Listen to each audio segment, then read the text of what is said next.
Hey everyone, we know how hard it can be to keep up with the latest news in Israel, so if you haven't had the time to stay on top of what's what in the Holy Land with ILTV, have no worries. It's time for our new show this week in Israel, where we'll give you the scoop on everything you need to know about the last 7 days right from Tel Aviv. I'm Natasha Kirchuk, here to keep you informed. Following yesterday's encroachment of a Syrian drone into Israeli airspace, Israel's Air Force has just conducted a series of counterstrikes in southern Syria.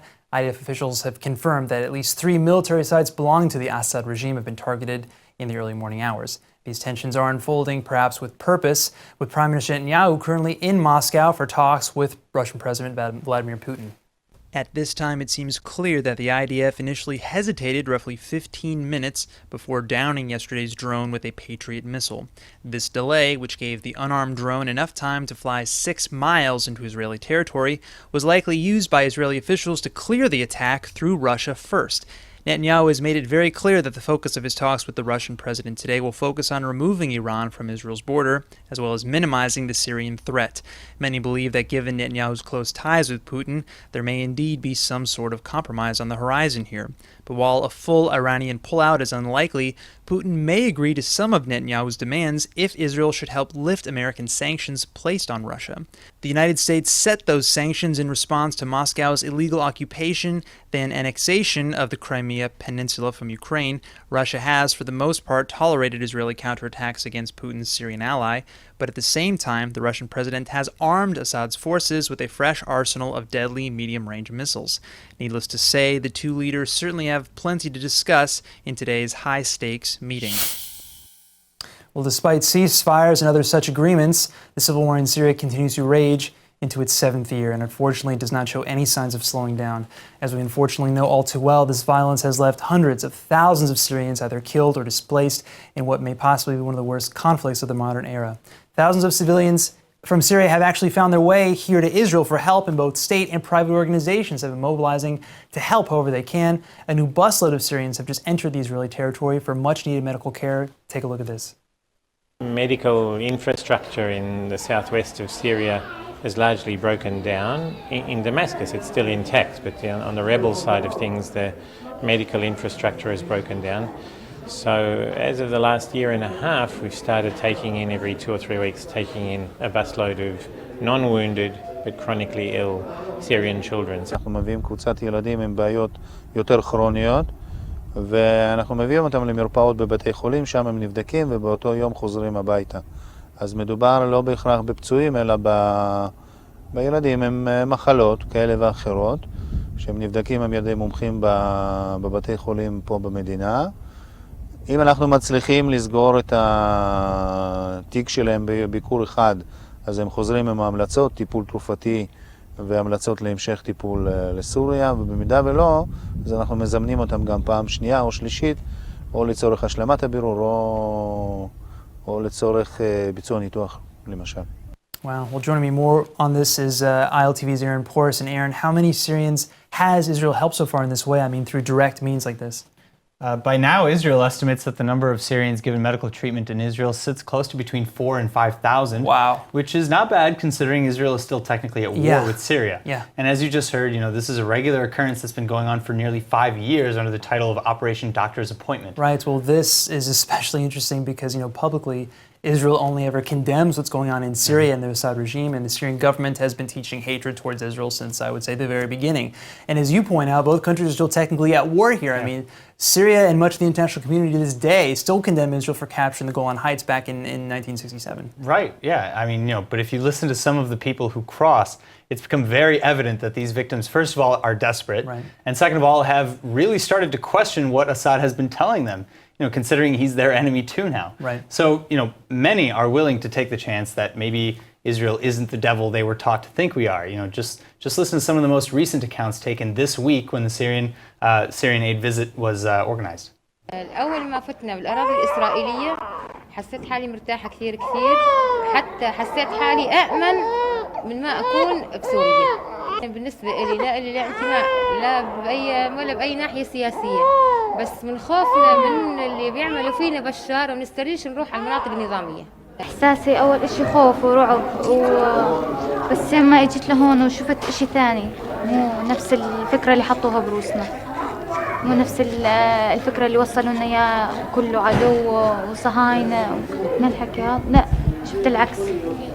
God, that's so touching. I mean, we've talked about this before, of course, but in addition to the humanitarian element here, this really serves a double purpose for Israel anyway. I mean, just having that handful of Syrians who get to see the country for themselves, see that there are people here that want to help, offering them medical care, that care, that... Yeah, no, that care, that's really the big one. Yeah. Initiatives like this are the perfect way to show that our peoples aren't enemies, that we're human too. Right, both sides, of course. Yeah, and hopefully, that will translate into peacemaking in the future. I mean, we can certainly only hope so. Aaron, thank you so much for joining us. Thank you.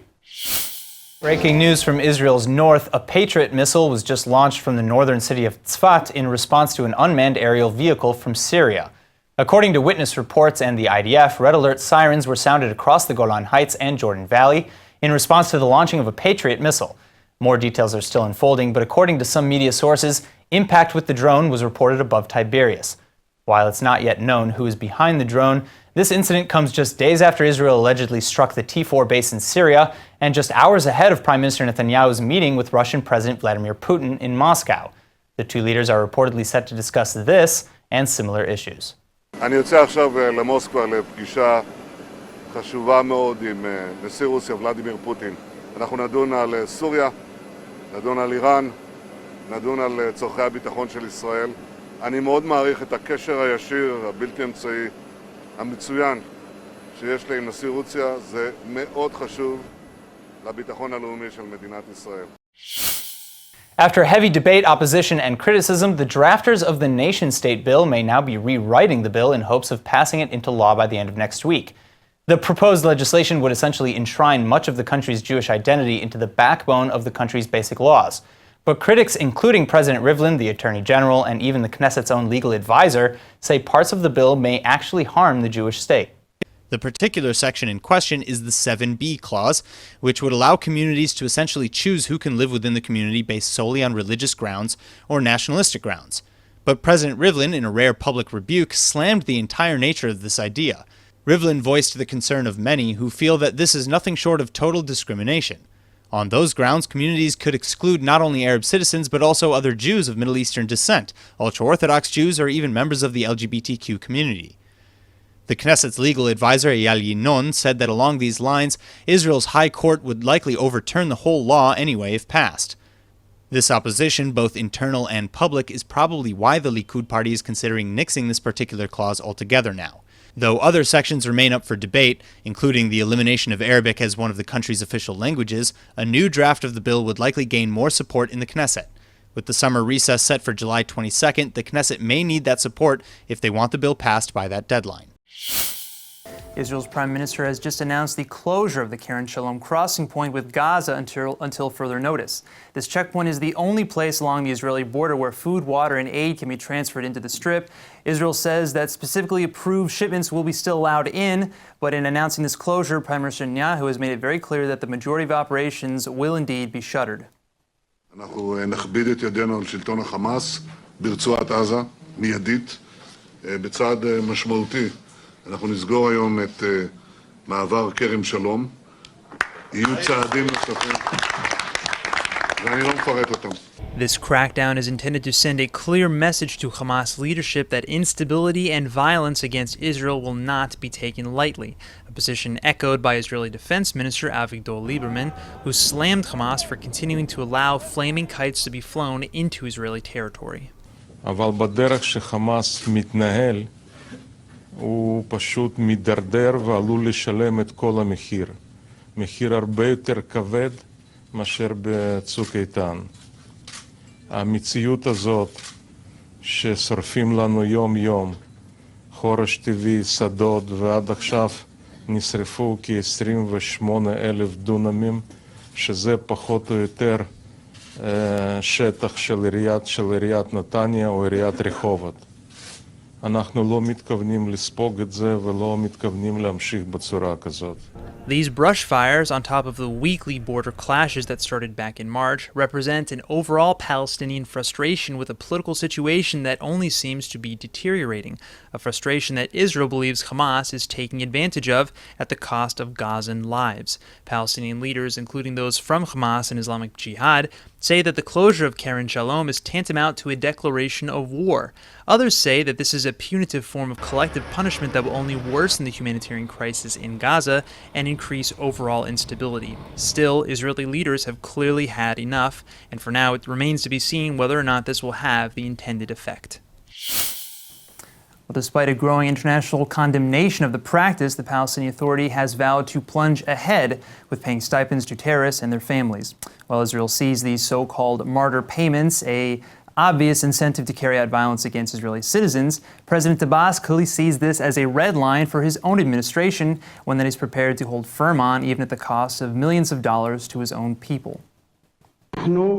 ننتظر ونترقب وسنتخذ الإجراءات التي تتناسب مع مصلحتنا فيما يتعلق بهذا بمعنى المال الذي تعترض إسرائيل على دفعه للشهداء والجرحى هذا لن نسمح لأحد أن يتدخل به هؤلاء شهداؤنا وهؤلاء جرحانا وأسرانا سنستمر في الدفع لهم الثانوية العامة. This comes less than a week after the Israeli government officially froze tax funds to the Palestinians that the state believed was being funneled to these martyr funds. Other nations around the world, most recently Australia, have similarly halted direct payments to the PA for similar reasons. This year alone, President Abbas has reserved nearly $300 million for the purpose of paying Palestinians and their families who were either jailed or killed while carrying out a terror attack. This accounts for nearly 7% of this year's entire budget for the Palestinian Authority. In addition to widespread accusations of inciting and even encouraging violence, critics have slammed the pure futility of the economics of it all. Many point out that this amount of money, if invested into Palestinian infrastructure, would serve a considerably better purpose, especially given Palestinian demands for aid following recent cuts to the UN's Palestinian Refugee Agency by the United States. For Abbas, however, the decades-long practice of paying these stipends is deeply rooted in internal Palestinian politics. On a purely political level, analysts speculate that even if Abbas did want to halt the payments, it would be career suicide for him to do so, especially given his already low approval figures. The obvious counterpoint here is that his leadership has failed to give Palestinians a true, lasting hope for peace in the first place, which only cements the public demand and expectation for these stipends. All right, it looks like we may never learn the full details of U.S. President Donald Trump's peace plan for Middle East peace, and that's because the White House has reportedly put the deal on hold following unified rejection from the Palestinians. Now, the Trump administration may instead be switching gears here and focusing on fixing Gaza in hopes of demonstrating its commitment to peace. Such a plan is easier said than done, though, as President Trump has apparently learned. His administration was initially optimistic that despite Palestinian anger towards the U.S., he could bring them to the table with a yet unseen deal. The Palestinians all but severed ties with the current administration following President Trump's decision to unilaterally recognize Jerusalem as Israel's capital. In an apparent response to the Palestinians' outrage, the White House slashed the bulk of its financial aid to the Palestinians' UN Refugee Agency, a move which seemingly only pushed them further from the table.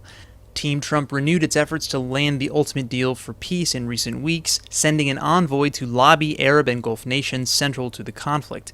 During this time, there was not one sit-down between U.S. officials and any Palestinian leaders. An unnamed official in the White House has apparently admitted a certain degree of defeat here, telling the Washington Post that the strategy now has shifted to rehabilitating Gaza. The idea here would be to demonstrate U.S. commitment to the Palestinian cause by helping solve the humanitarian crisis and hopefully rebuild some much-needed trust. But such a plan would require full cooperation from both Israel and Egypt, who maintain a fierce blockade of all things in and out of the enclave. At this time, Israel has refused to change a thing until Hamas agrees to release the bodies of 2 IDF soldiers and 2 civilians currently being held in the Strip, and this stalemate is just one of many obstacles Washington faces if it hopes to lay a new track towards a lasting Middle East peace. Following months of tension between Israel and Poland over Poland's controversial Holocaust law, the two countries' prime ministers came together to end the spat. Poland walked back the law, no longer criminalizing those who accused the country of being complicit with the Nazis. And shortly thereafter, Netanyahu and Polish Prime Minister Morawiecki signed a joint statement to bury the hatchet. Unfortunately, that statement seems to have had quite the opposite effect. And here with more on this is ILTV's Aaron Porras. And Aaron, what exactly went wrong here? Well, first of all, Israelis across the entire political spectrum, including from within Netanyahu's own Likud party, are blasting the language in the joint statement for whitewashing history. But before we get into that, the Israeli government is also now in an uproar over Poland's ad campaign, in which Poland used the joint statement to absolve themselves of past crimes in the eyes of the international community. According to Channel 10 News, Israeli officials said, quote, the Polish campaign was in violation of the spirit of understandings, and that Poland abused this diplomatic step for public relations. Okay, well, Poland may be using this, for PR purposes, but isn't that just the lay of the land? Isn't that just politics? On one hand, yeah, it is. On the other hand, people are largely very upset with the content of the statement, and Netanyahu's endorsement made public like this. It just adds credence to Poland's claims. To make matters worse, the Hebrew translated statement differs slightly from the one which was approved, so it's not even Netanyahu's words, really. Wow, okay. Well, let's get into the statement itself. We reported on this, of course, a month ago when the statement was first delivered, that it explicitly says the term Polish death camps is blatantly erroneous, and that the wartime Polish government attempted to raise awareness among the Western nations and stop the Nazis from murdering Polish Jews. That was a statement. And we may see this as an obvious blending of the truth, considering historians largely believe that Poland was in some ways very complicit with the final solution, right? Well, yeah, that's exactly it. That excerpt is not an outright lie, but it doesn't highlight the truth either.